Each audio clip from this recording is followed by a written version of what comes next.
Hey everyone, welcome to Fit Chicks Chat. I'm Amanda Quinn, and on today's episode, I am speaking to the amazing Anna Renderer. Hi, Anna.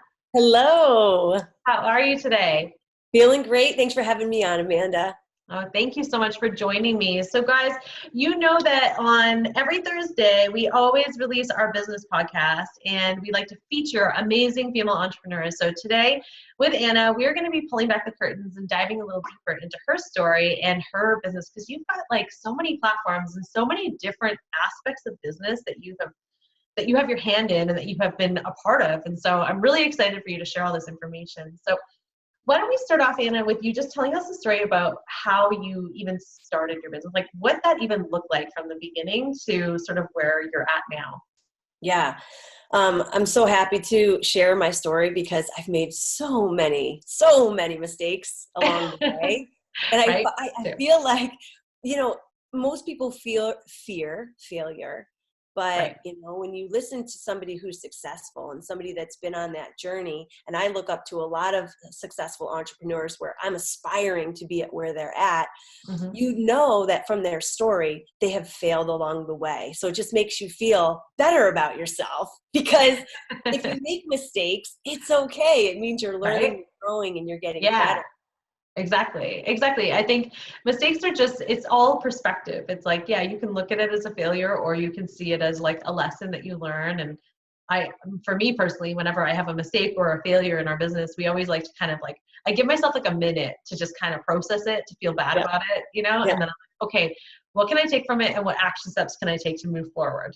So Yes, yeah. exactly. So it's funny because I always say mistakes are okay, just learn from them, right? And don't make them twice. Yeah. And I made a lot of mistakes twice early in my career. And so that was a really tough lesson and a very expensive lesson because Mm-hmm. as a personal trainer working at a studio, I was always focused on how can I scale my expertise as a trainer, because you Mm-hmm. don't make that much money as a trainer and you're working every hour of the day to make that money. Oh my And gosh. Yeah. in my mindset was just like, it was so frustrated by that, because Mm-hmm. I always knew that I wanted to be a successful woman. I wanted to have a lifestyle that gave me the things that I wanted because I grew up very poor.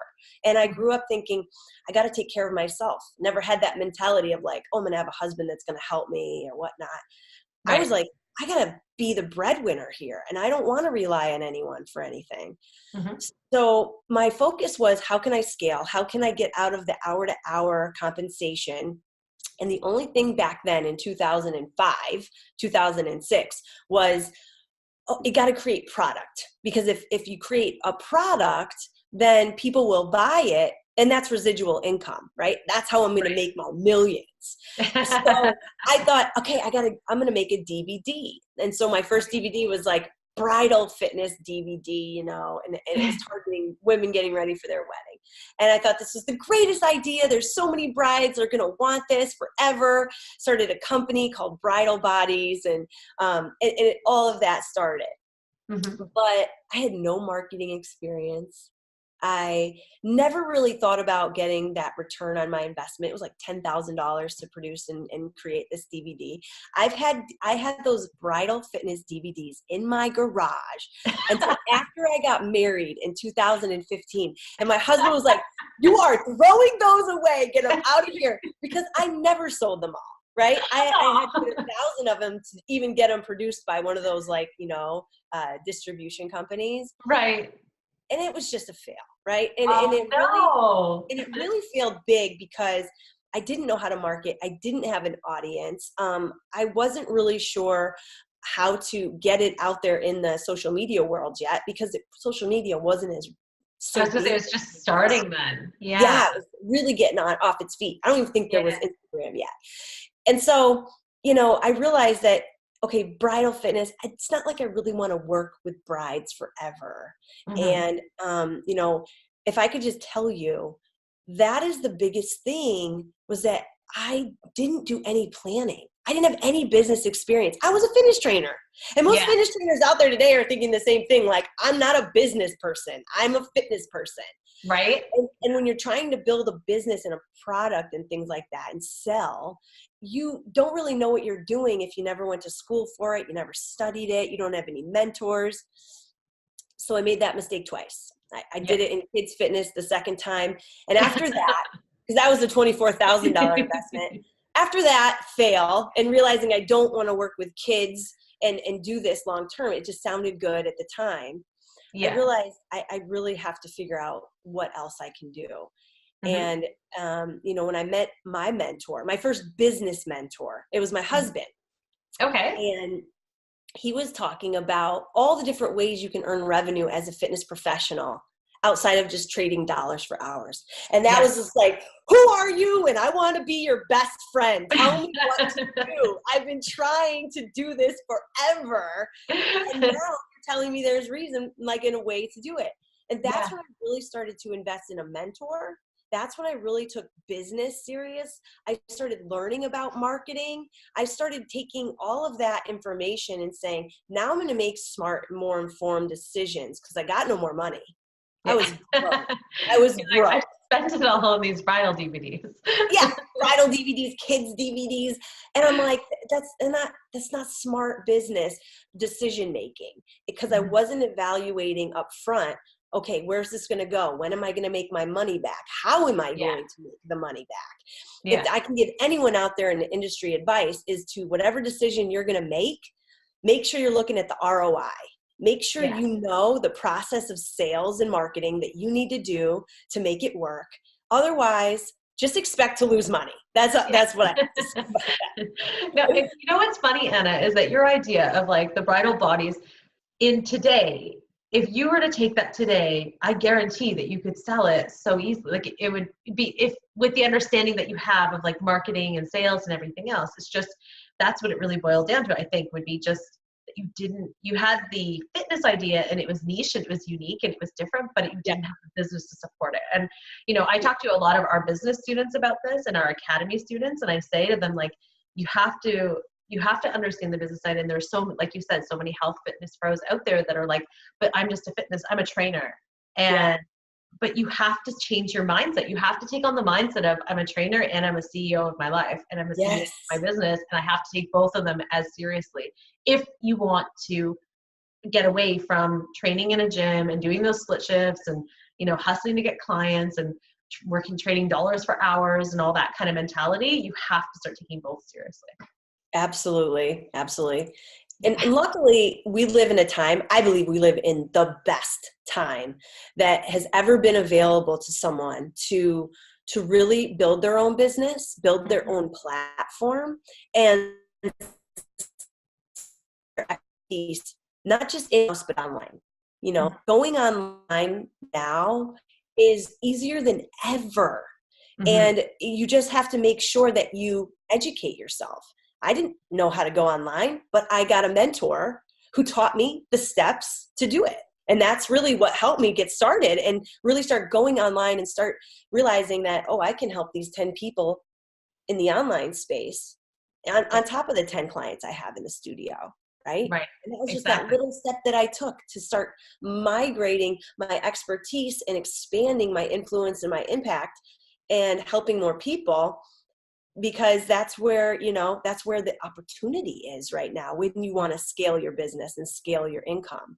No, definitely. I mean, because when you want to scale, it's like you can either work with the amount of people you can physically, like, especially as a trainer, you burn out. If you're trying to work like 10 hours a day of training people every day, all day, 7 days a week, you are going to burn out eventually. And there's only so many people in your community that can afford personal training, that can actually commit long-term, all these kinds of things. But if you look from a scaling standpoint online, you're working with people around the world. So it opens up from your community of, thousands of people in your area to now billions of people around the world that would be interested in your services.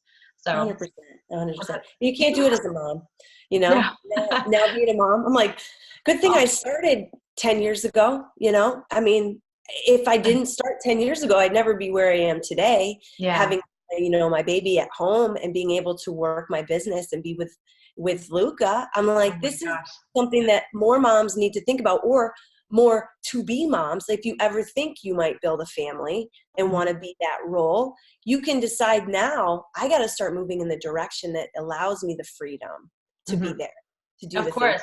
Well, that's the thing, you know, and I speak to our students about this a lot as well, which I say to them, like, it's great to develop your business goals, but you also need to look at your personal goals and make sure that the two mesh. Make sure that whatever your personal goal is, if you are wanting to be a mom, or if you are like me, you and I are the same in the sense that we're entrepreneurs, we work from home, and we're both moms.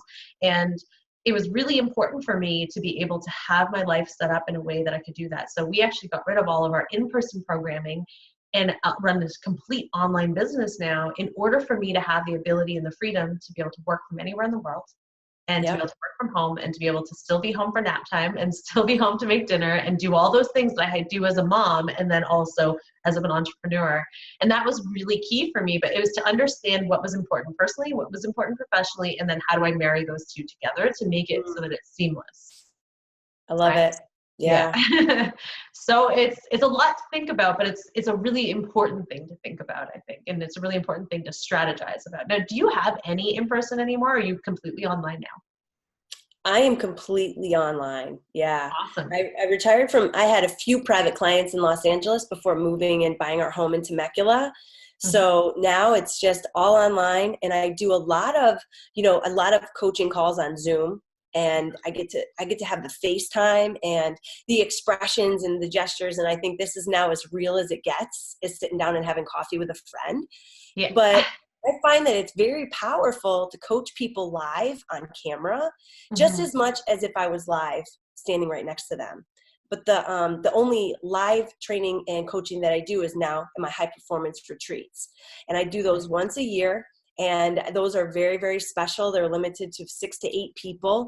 But I find that people that are really serious about deep diving and getting that personal touch, and I love working with people in that way, that's the time that I get with people live. And it's very, very special. I love it. That's amazing. Yeah, it's funny. We actually, the only in-person stuff we still have is our retreats as well. Yeah. With Fit Chicks. We run weekend health retreats that we just run 2 to 3 times a year. Yeah. And it's this time that we love just as much as the people do, because it's kind of like, this is our place to get away from our computers and kind of just interact and have those moments and share those experiences with people. So we do it, but we only do that now as well, because it was just something we didn't want to let go of, because we love it.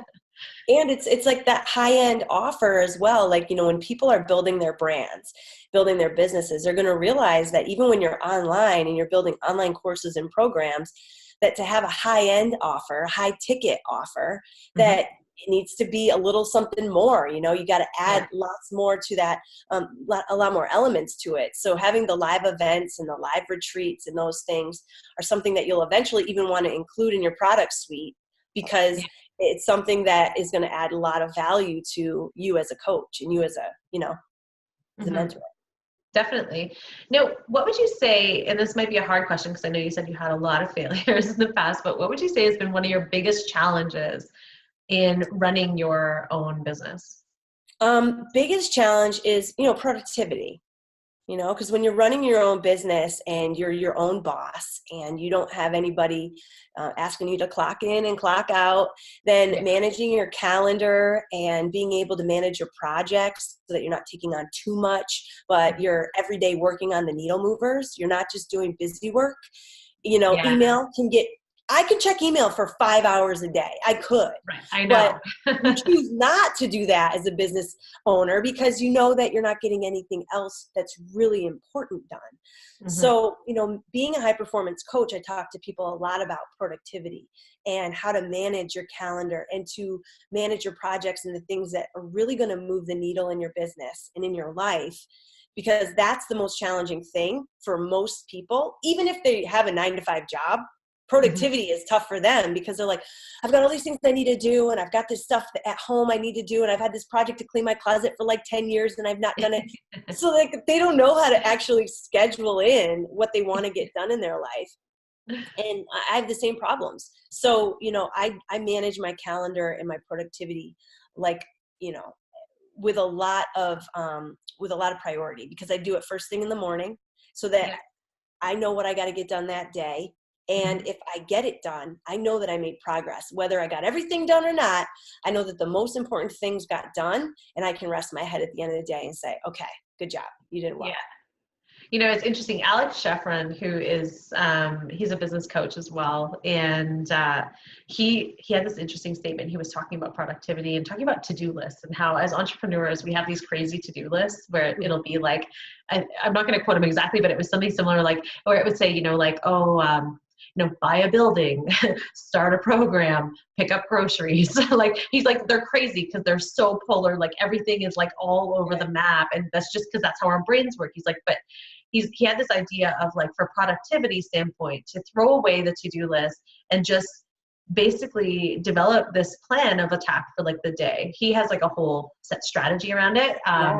But it's really just like, can you choose one thing that you know that you have to get done that's going to make you feel accomplished? And that's, you know, I have a list of all the things that should get done for each project. Yeah. But rather than looking at that, because I find when you look at that, you just do the things that are easy so you can mark them off because it makes you feel good. Yeah. Instead of doing that, I literally choose like the one thing that I'm like, I can't finish work today until this is done. And that's sort of how from a productivity standpoint, allows me to make sure that I'm being productive every single day. Because I'm like, okay, I'm getting one big project done as opposed to like just answering emails, like you said, which absolutely. And you're doing what's most important, because so many people go to the easy, but that's not the needle mover. That's not what's going to get you closer to finishing your project. And I find that, you know, if you're a mom too, you're working from home and you're building your business, or maybe you're doing a side business as you're working your full-time job, because that's what I had to do for years. It's kind of like, well, what the heck should I do for the hour or two that I have in the morning and the evening for my business that I'm building on the side? Mm-hmm. And that's when you got to get really serious about what those needle movers are, what you have to build, and you got to just attack those, you know, before anything else. Has that shifted for you since becoming a mom? Like, in terms of like what you focus on now, has that, have you dropped some things at all from your business or from your to-dos? It's interesting because I find that now that I have less time to be at my computer, more time on my mobile, because I'll be, you know, feeding, or I'll be, you know, whatever. I find that now I spend a little bit more time on my social platforms, because I have my mobile on me and I'm able to be mobile and walking and taking care of Luca. And I'm reading more, because that's where I'm like, before I wasn't reading as much because I'd be at my computer checking things, building things. Now it's more so I'm not creating more. I'm now just marketing and socializing more. And it's a switch that I wasn't even expecting, but thank God I had a lot built in place already, ready to go. And I was just I'm always in this build mentality, but I realized you don't have to build anything more, Anna. You've got enough there for people to chomp on. Now you need to work on marketing, and you need to work on getting out there and setting the vision, doing all that. And I'm able to do that now because it's so easy on the mobile platforms. And so I find that that's really good. Interesting. I found for me, I was doing a lot of reading and stuff like that too, because I'd be doing like the midnight feeds or the 3 a.m. or the 5 a.m. or the consistent every 2 hour you're awake. And so I was reading a lot as well, but just, I found, I don't know, for social media, I was always like pulled away from it for some reason, but that's an interesting thing to think for my second. I would spend less. I didn't realize how little time I spent on social media before I had Luca. Right. And I realized that once I started diving into my social media more, instead of just like, you know, posting because I like to post my content, but I was posting because I was now posting about my life. And I realized a lot of people like to know about my life. They don't just like to know about my content. And so it kind of changed for me, you know, in the last several months, just being more social and less business oriented on my social platforms. I realized it really helped me a lot to transition that a little bit. Yeah, I definitely think on social, like even from a business standpoint, for anyone listening, it's really important to have a mix between the two, because people do want to know you. They want to know who they're listening to. They want to know who they're seeing. They don't just want like a company logo with like company statements or selling stuff, because that's just an ad. They want to know who you are for sure. Yeah. You know, we talked about your maybe one of your biggest mistakes with the bridal DVDs. Now, what would you say is, if you had to think back to your business or even thinking today, what would be one of your biggest accomplishments in business? I say in business because I'm sure Luca is your I'm Oh, kidding. you're sweet. Yeah. No, right? He is probably the biggest accomplishment personally. I Yeah. would say in business, my biggest accomplishment, it was my first big accomplishment to build a successful network marketing business, because that was the first online kind of training I started to do. Mm-hmm. But the biggest one thus far is building my high performance mamas program, because I got certified in high performance through Brendan Burchard Mm-hmm. about 4 or 5 years ago. And that was really tapping into a person's ability to reach their greatest potential, not just in fitness. Energy is only one element of high performance coaching. And energy is very, very vital to everything else we do. But thus far, up until that point, when I was introduced to high performance, I was really focused on the energy. I was focused on the nutrition and the fitness, and yes, the mindset, but at a lower level than what I do as a high performance coach now. Right. That now that I'm certified high performance coach, and I'm really intertwining my expertise as a fitness professional, creating that kind of a membership and program for other women, especially moms. Like, I target moms. It's like high Yeah. performance mamas is the club, because Yeah. I think more than ever about the importance of creating a world of high performance mothers. No matter if you're building a business or you're just caring for your family or you're working full time, it doesn't matter what kind of mama you are. If you're a high performer and you're able to live with great energy and courage and influence and productivity and clarity, if you can do those things at a high level, this world is going to change. Yeah. I believe that to the core of my being, that if more women, more mothers are raising their kids when they're stress-free and they're energized and they're confident, that their kids are going to grow up feeling better. They're going to grow up with less stress and anxiety. They're going to be able to perform as little human beings. I'm like hashtagging high performance baby all over the place, because I'm like, if you're a high performance mama, you're going to have high performance babies and children, because your energy matters, your stress matters, Yeah. your ability to create a successful life and relationship with your spouse matters. And so it's not just about fitness anymore for me. It's about creating a high performance woman that's able to go out there and then change the lives of her family and her world. It's gonna really resonate, I think, in a bigger way than just, hey, here's a workout calendar, get Right. after it. Yeah. Oh, Anna, I have goosebumps. That's amazing. And that's so true. Because I do agree with you 100%. I think that women, we hold so much in this world in terms of like our families, in terms of our, whether we're stay-at-home parents or we are business women as well, or entrepreneurs or whatever, we have Yeah. so many hats that we have to wear. And if we can manage that in an effective way and be able to share energy in a more effective way, I think that it will only feed everybody else's soul in that same sense. 100%. And being a woman, I mean, mostly women are listening to this podcast, right? Yeah. And fit chicks. I mean, I'm sure that men Yeah. are subscribing all over the place.